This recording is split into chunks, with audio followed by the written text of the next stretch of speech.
The rain pounded against the cracked pavement as Sarah Martinez clutched her worn purse tighter. Hurrying past the upscale downtown district she rarely had reason to visit. Her nursing scrubs were still damp from her 12-hour shift at the community clinic, and her mind was consumed with worry about how she'd pay next month's rent. But fate had other plans that stormy October evening, plans that would change everything she thought she knew about love, luck, and second chances. If this story touches your heart, please hit that like button, share it with someone who needs hope today, and don't forget to subscribe to Trillionaire in Love for more inspiring stories that prove love can bloom in the most unexpected places. Now, let's dive into Sarah's incredible journey. Sarah was rushing to catch the last bus home to her 6-year-old daughter Emma when she heard it, a strangled gasp echoing from the alley beside the gleaming corporate tower. Most people would have kept walking, but Sarah's nursing instincts kicked in immediately. She turned toward the sound and found a man in an expensive suit collapsed against the brick wall, clutching his chest, his face pale and slick with sweat.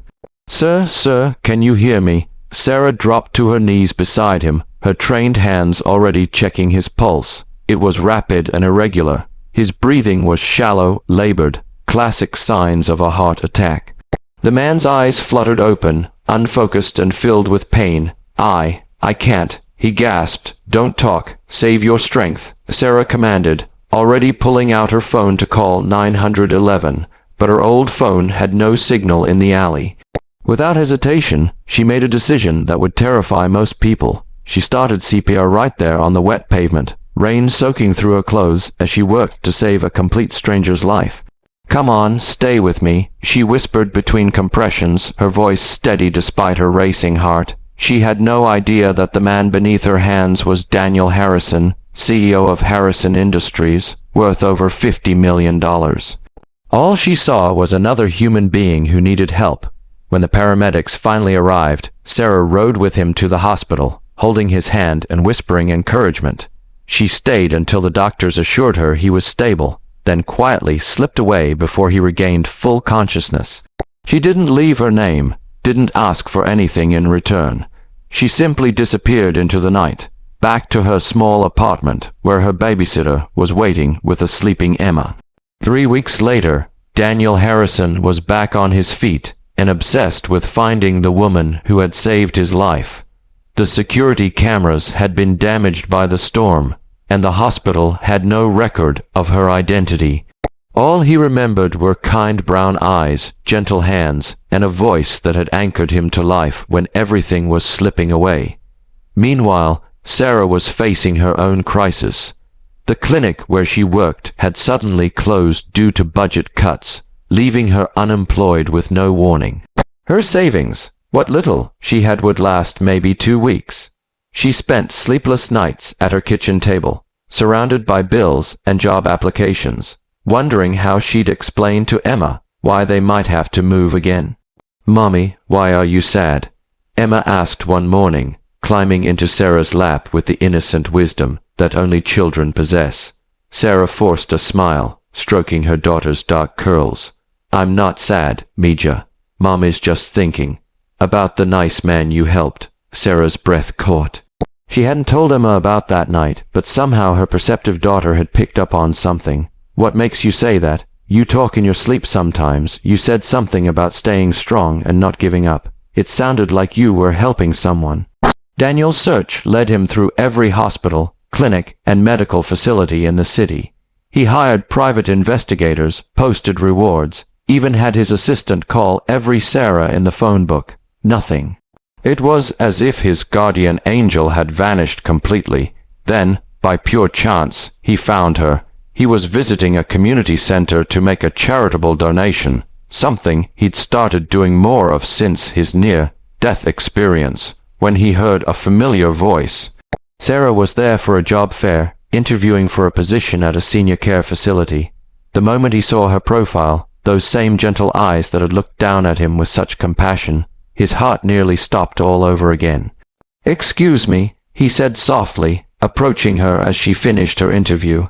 "I know this might sound strange, but were you downtown about 3 weeks ago, during that big storm?"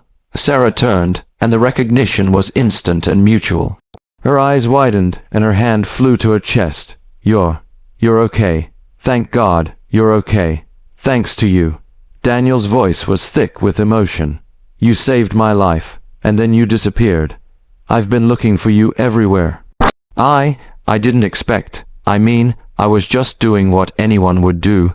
Sarah's cheeks flushed, suddenly aware of how different they looked, him in his tailored suit, her in her best but clearly worn dress. No, Daniel said firmly, not anyone. Most people would have walked by. You stopped, you cared. You saved a stranger without asking for anything in return. He paused, studying her face. I don't even know your name. Sarah Martinez. Sarah. He repeated it like a prayer. Would you let me buy you coffee? I owe you so much more than that, but it's a start. Their first coffee turned into dinner. Dinner turned into long walks through the park, where Emma played while they talked about everything and nothing. Daniel learned about Sarah's struggles as a single mother, her dedication to helping others despite having so little herself. Sarah discovered that beneath his wealth and success, Daniel was lonely, driven by work but hungry for something real and meaningful. But their different worlds created challenges neither had anticipated. People are talking, Sarah said one evening as they sat on her small apartment balcony, Emma sleeping inside. At Emma's school, in the neighborhood, they see the expensive car, the nice restaurants. They think I'm using you. Daniel reached for her hand. Does it matter what they think? It does when it affects Emma. Some of the other mothers won't let their kids play with her now. They whisper about how I'm gold, digging and setting a bad example. Tears glistened in her eyes. I never wanted this kind of attention. The situation grew more complicated when Daniel's business associates and family began questioning his relationship with Sarah. At a company dinner, Daniel overheard his business partner making cruel jokes about Daniel's charity case and his mid-life crisis with the nurse. Is that what they all think? Sarah asked when Daniel told her about the incident, that I'm some kind of charity case you're helping out of guilt. Sarah, no. You know that's not what this is. Do I? Her voice broke. Daniel, look around. Look at your world and look at mine. Maybe they're right. Maybe I am holding you back. The breaking point came when Emma started having nightmares, worried that the mean ladies at school were right, and that Daniel would leave them once he got tired of helping. Sarah made the heartbreaking decision to distance herself, believing it was best for everyone. I can't do this anymore, she told Daniel through tears during what she intended to be their last conversation. Emma comes first. She always has to come first, and right now, being with you is hurting her. Then let me help fix it, Daniel pleaded. Let me talk to the school, to the other parents. Let me. With what? Your money, your influence, don't you see? That's exactly the problem. I've spent my whole life trying to stand on my own 2 feet, to show Emma that we don't need anyone else's pity or charity. I can't teach her to be strong and independent while living in the shadow of your wealth. For 2 months they stayed apart. Daniel threw himself back into work, but everything felt hollow. He tasted what it meant to be truly cared for, not for his money or status, but for who he was as a person. He'd experienced Emma's unconditional love and Sarah's gentle strength, and without them, his penthouse felt like a beautiful prison. Sarah struggled too, but in different ways. She found a new job at a different clinic, but the pay was barely enough to cover their basic needs.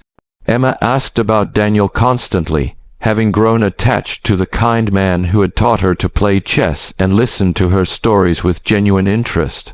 Why doesn't Mr. Daniel come see us anymore? Emma asked one night. Sometimes, Mija, people care about each other but can't be together. It doesn't mean the caring stops. That's stupid, Emma declared with 6-year-old wisdom. If you care about someone, you should be together. That's how families work. The revelation came when Emma fell seriously ill with pneumonia. Sarah rushed her to the hospital, but their insurance wouldn't cover the pediatric specialist Emma needed. Desperate and terrified, Sarah found herself making a call she swore she'd never make.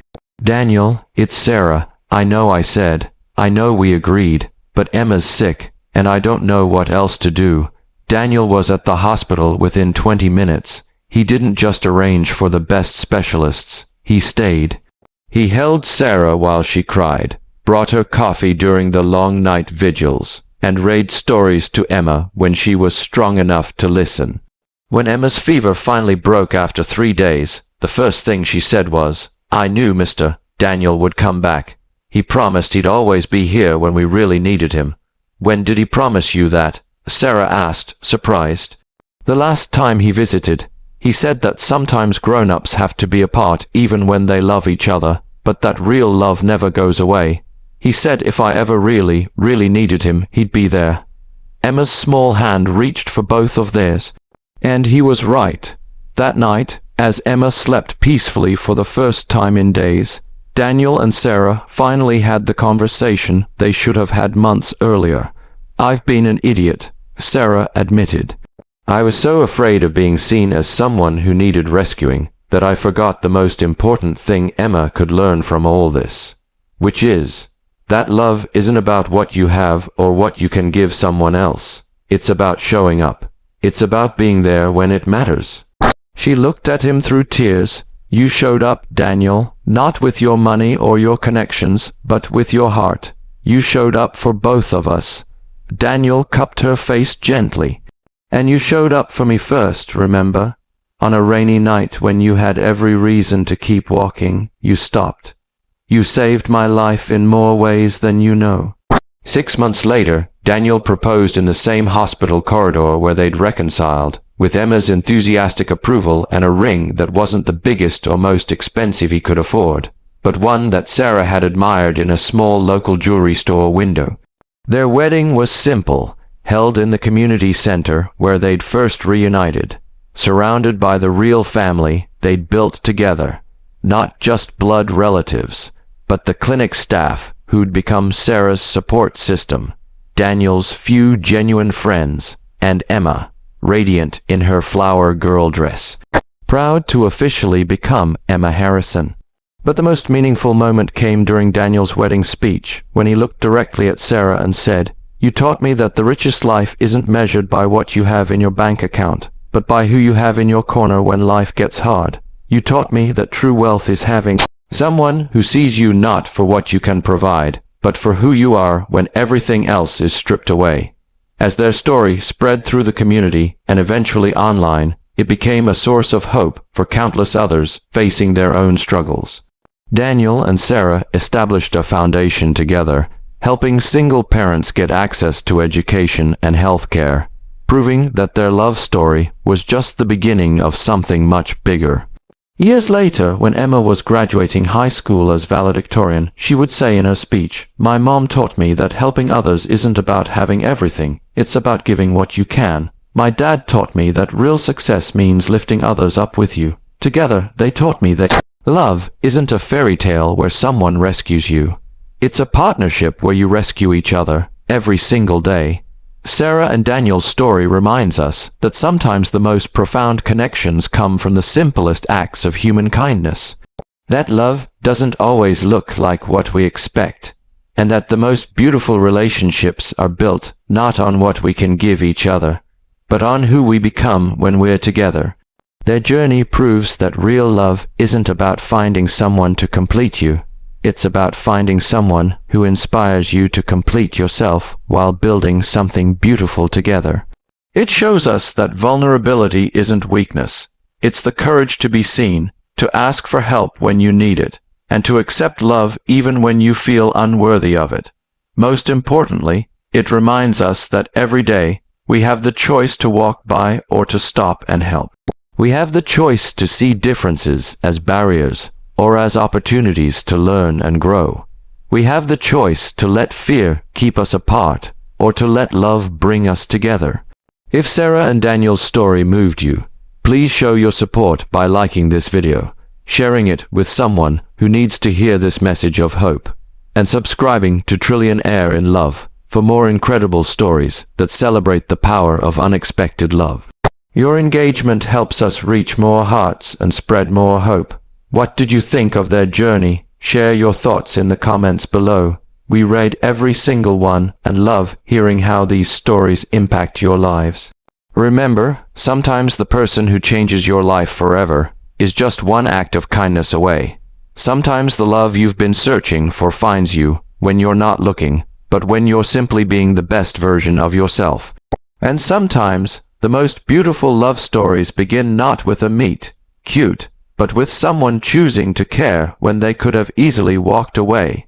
Keep your hearts open, keep showing kindness to strangers, and keep believing that your own incredible love story might be just around the corner.